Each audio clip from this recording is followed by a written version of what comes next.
মালদা জেলা জনপ্রিয় তৃণমূল নেতা তথা কাউন্সিলর বাবলা সরকারকে খুনের ঘটনায় ধৃত 2 অভিযুক্তকে আদালতে পেশ।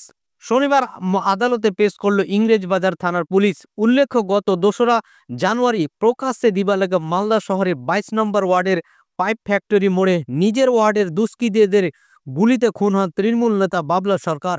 এই ঘটনার তদন্তে নেমে প্রথম দিনই ইংরেজবাজার থানার পুলিশ ঘটনায় জড়িত 2 দুষ্কৃতীকে গ্রেপ্তার করে।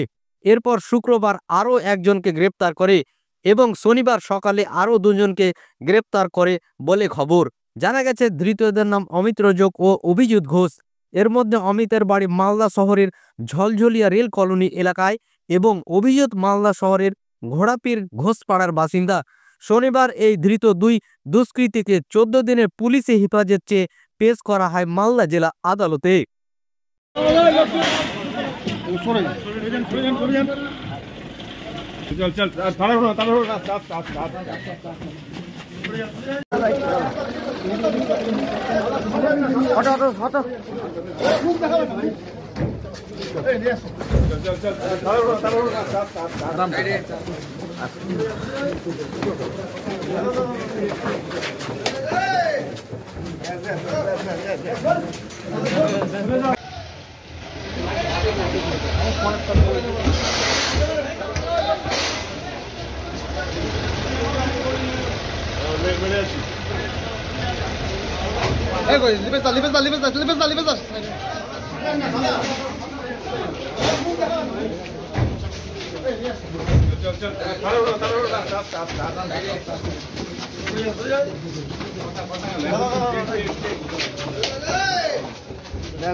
आगे दान करो।